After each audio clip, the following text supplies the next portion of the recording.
3 নম্বর 5 ওয়ার্ডের উনি দেশমাতা বেগম খালেদা জিয়াকে হারিয়ে বাংলাদেশ একজন অভিভাবককে হারিয়েছে বলে মন্তব্য করেছেন চট্টগ্রাম ৮ আসনের বিএনপির মনোনীত প্রার্থী আলহাজ এরশাদুল্লাহ। তিনি বলেন, বেগম জিয়া শুধু একটি রাজনৈতিক দলের নেতা নন, এ দেশের গণতন্ত্র, স্বাধীনতা ও সার্বভৌমত্ব রক্ষার প্রতীক। আজকে বাংলাদেশে গণতন্ত্রের জন্য উনি সংবিধানে পার্লামেন্টের ফর্মের প্রবর্তন করেছেন, সাথে সাথে এই গণতন্ত্রের জন্য লড়াই করেছেন, এরশাদ বিরোধী আন্দোলনে লড়াই করেছেন, শেখ হাসিনার 96 থেকে 2001 সাল সেই সময় লড়াই করেছেন, পরবর্তীতে 2009 সাল থেকে ওনার সংগ্রাম অব্যাহত ছিল গণতন্ত্রকে শক্তিশালী করার জন্য। আজকে আমরা আমাদের দেশ মাতাকে হারিয়ে বাংলাদেশ একটি আমি মনে অভিভাবক হারিয়ে ফেলেছি।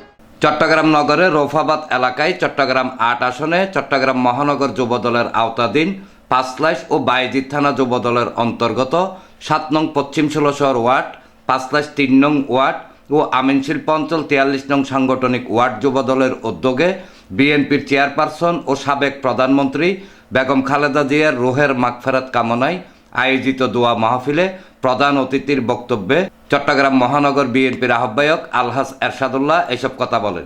অনুষ্ঠানে বিশেষ অতিথি ছিলেন চট্টগ্রাম মহানগর যুবদলের সাবেক সভাপতি মোশাররফ হোসেন দীপ্তি ও সাবেক সাধারণ সম্পাদক মোহাম্মদ শাহেদ।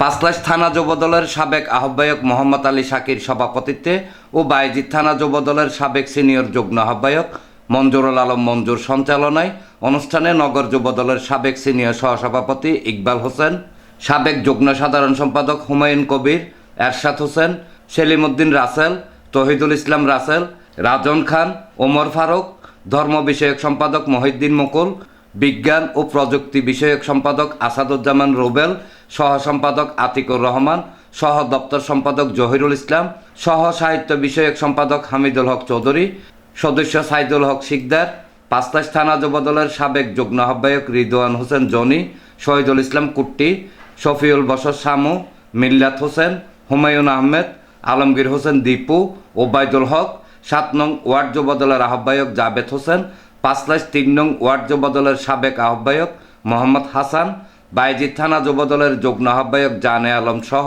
আরো অনেকে উপস্থিত ছিলেন। সবার বক্তব্য একটাই, আমরা জাতীয়তাবাদী যুবদল বিএনপির আদর্শকে, তারেক রহমানের আদর্শকে খালেদা জিয়ার সন্তান হিসেবে ধারণ করেছি। একদম নির্দ্বিধায় সকালবেলা যেন ভোট কেন্দ্রের লাইন দিয়ে কোনো জাল ভোট মারতে না পারে।